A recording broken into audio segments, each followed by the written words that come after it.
Atenção! Começa agora uma teleaula de História do Ensino Fundamental. Você vai assistir a teleaula de número 22. Bons estudos!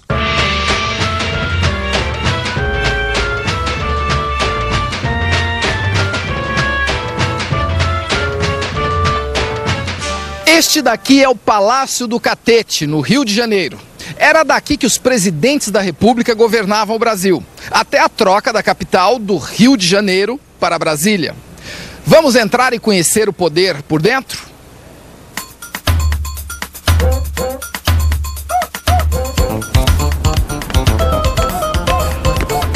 Daqui de cima, eu posso ter uma visão panorâmica da cidade.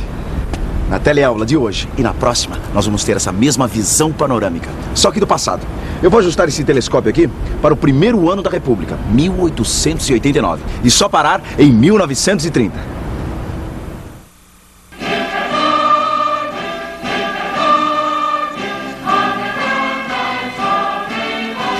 República Velha. É assim que nós chamamos o período que vai de 15 de novembro de 1889, quando o Marechal Deodoro proclamou a República, até a Revolução de 1930, que modificou o jogo de poder que dominava o Brasil.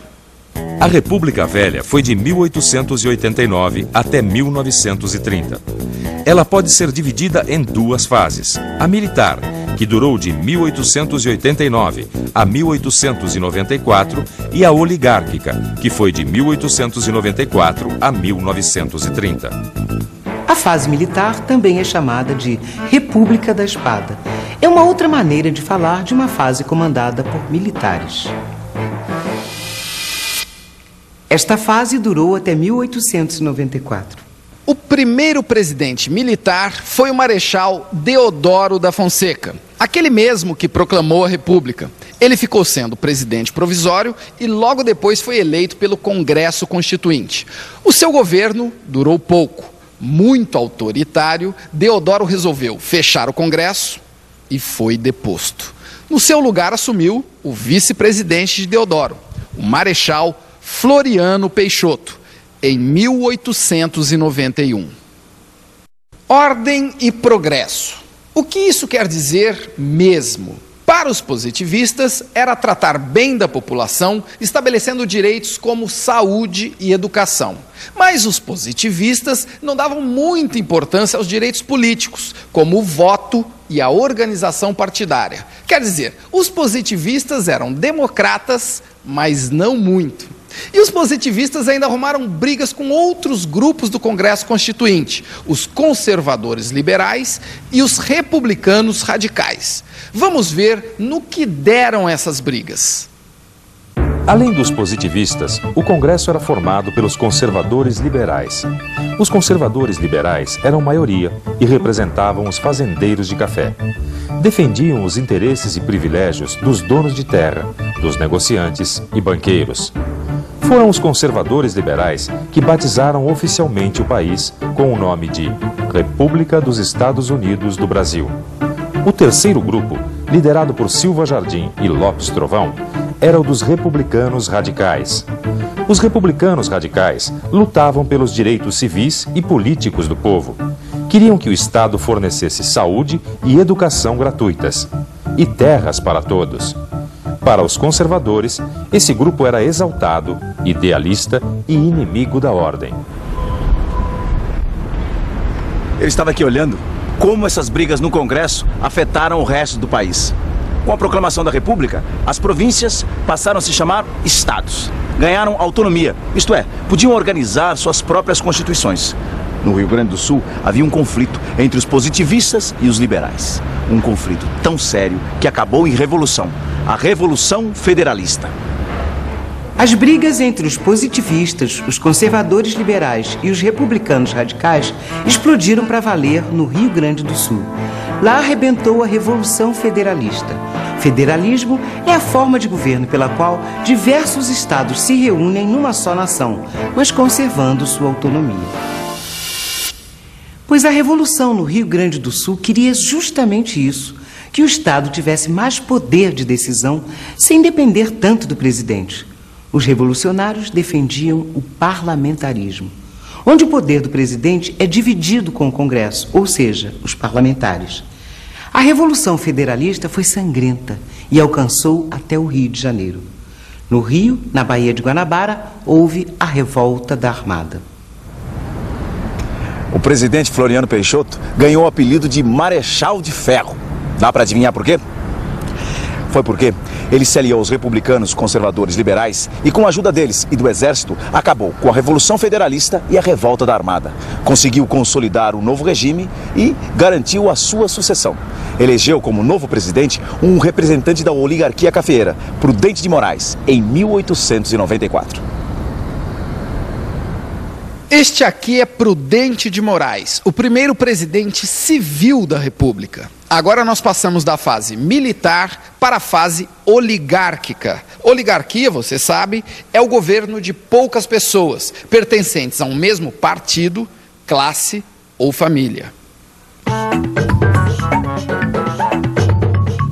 Oligarquia, substantivo feminino, governo de poucas pessoas, pertencente a um mesmo partido, classe ou família. Predomínio de uma facção ou grupo na direção dos negócios públicos. Por que fase oligárquica? Porque um novo equilíbrio de forças estava acontecendo. Os representantes dos fazendeiros de café, que eram maioria no Congresso, apoiaram Floriano Peixoto. Como recompensa, ganharam a presidência. Prudente de Moraes era paulista e ficou conhecido como pacificador, porque anistiou os rebeldes da Revolução Federalista e da Revolta da Armada. Mas, na verdade, Prudente de Moraes não foi tão pacífico assim. Foi durante o governo dele que aconteceu a Revolta de Canudos. No Arraial de Canudos, na Bahia, havia um povoado com 20 a 30 mil habitantes. O líder do povoado era Antônio Conselheiro. Conselheiro era um líder religioso e queria a volta da monarquia. O governo republicano mandou para Canudos uma expedição de mais de 8 mil homens. O arraial foi arrasado a ferro e a fogo em 1897. Em 1898, o novo presidente, Campos Salles, assume um país falido. O tesouro havia se esgotado com os gastos das campanhas militares. Campos Salles conseguiu recuperar as finanças do país. Fez uma administração rígida, com muito sacrifício do povo, mas reforçou o domínio das oligarquias, inaugurando a política dos governadores, que funcionava da seguinte maneira. O presidente favorecia os governadores dos estados. Os governadores dos estados favoreciam os coronéis, que por sua vez garantiam o voto dos governadores e dos presidentes. E assim, uma mão lavava a outra. Você deve estar imaginando que já viu isso em algum lugar, não é? Bom, mas se em matéria de política o país mudava pouco, na área das ciências e tecnologia o Brasil se modernizava. Paris, França, 1898. Santos Dumont encanta a cidade de Paris com seus balões tripulados. Chega ao Brasil uma nova maravilha, o cinema. São Paulo, 1900. Inaugurada a primeira linha de bondes elétricos. O sucessor de Campos Salles foi Rodrigues Alves, que governou de 1902 a 1906. Fez um governo de grandes reformas e grandes polêmicas. Vamos ver algumas dessas reformas. Rodrigues Alves modernizou a cidade do Rio de Janeiro. Construiu a Avenida Central, que hoje se chama Avenida Rio Branco. Nomeou o médico sanitarista Oswaldo Cruz para lutar contra a febre amarela, eliminando águas paradas e cuidando do lixo que dava origem a mosquitos e ratos. A varíola, outra doença comum na época, foi combatida pela vacina. Essas reformas todas tinham um outro lado. Não havia uma preocupação em preparar a população para elas. Vamos ver como a população reagiu. Só para construir a Avenida Central, demoliram 1.681 casas e cortiços. Quase 20 mil pessoas tiveram que se mudar para os subúrbios ou para os morros. Um desses morros, chamado Favela, acabou emprestando o nome para os agrupamentos de barracos que nós conhecemos hoje. Para eliminar ratos e mosquitos, as casas eram invadidas e saneadas sem permissão dos moradores. No No caso da vacinação obrigatória, a falta de informação fez com que as pessoas reagissem com violência. Tinham medo da vacina que eram obrigadas a tomar. O porta-voz do povo, nas críticas ao governo, foi o escritor maldito Lima Barreto. Por que maldito? Porque Lima Barreto criticava intensamente os dirigentes do país. Para ele, o governo estava querendo separar dois mundos: o mundo dos privilegiados e o mundo dos deserdados. Para Lima Barreto, isso era impossível, pois um mundo dependia do outro. Ele dizia que havia no Rio duas cidades: a cidade europeia e a cidade indígena. Em seu livro Recordações do Escrivão Isaías Caminha, há um comentário sobre a reforma urbana. Como isso mudou? Então, de uns tempos para cá, parece que essa gente está doida. Botam abaixo, derrubam casas, levantam outras, tapam as ruas, abrem outras. Estão doidos. Com seu trabalho de escritor, Lima Barreto mostrou aos leitores de sua época a falta de visão do governo para os verdadeiros problemas do povo. E isso vale até hoje. Apesar das críticas, as mudanças impostas pelo governo iam acontecendo. Enquanto isso, surgiam novas manifestações culturais que sobrevivem até hoje. 1902. Euclides da Cunha lança o livro Os Sertões. O livro conta a história de Canudos e é uma denúncia da situação de atraso e pobreza em que vive a população rural. 1905. Pelo Telefone, de Ernesto Santos, é o primeiro samba lançado no país e faz um enorme sucesso. Um dos acertos do governo Rodrigues Alves foi a escolha do seu ministro das Relações Exteriores, o Barão do Rio Branco. O Barão se deu tão bem no cargo que lá ficou por 3 governos. Foi um dos ministros mais populares da República Velha. E tudo isso por quê? O Barão do Rio Branco resolveu várias questões de limites que estavam pendentes no Brasil. Negociou com a Argentina a região das Palmas, no oeste dos estados de Santa Catarina e Paraná. Graças ao Barão, o Brasil aumentou seu território. Conseguiu negociar o Amapá com a França e ainda comprou o território do Acre da Bolívia. A nossa teleaula de hoje para por aqui. Na próxima, nós vamos conhecer os outros presidentes da República Velha, com seus erros e acertos. Por enquanto, fique com o panorama do Brasil na mudança do século XIX para o século XX. E atenção, se liga aí que é hora da revisão.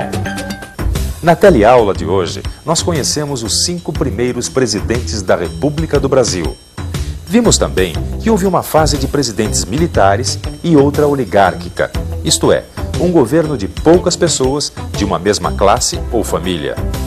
Durante a fase militar, o governo enfrentou e dominou a Revolução Federalista e a Revolta da Armada. O primeiro presidente civil, Prudente de Moraes, acabou com a Revolta de Canudos. Campos Salles recuperou as finanças do país e inaugurou a política dos governadores. No governo Rodrigues Alves, houve grandes reformas na capital, Rio de Janeiro. Essas reformas despertaram polêmicas. O escritor brasileiro que retratou a República Velha foi o maldito Lima Barreto.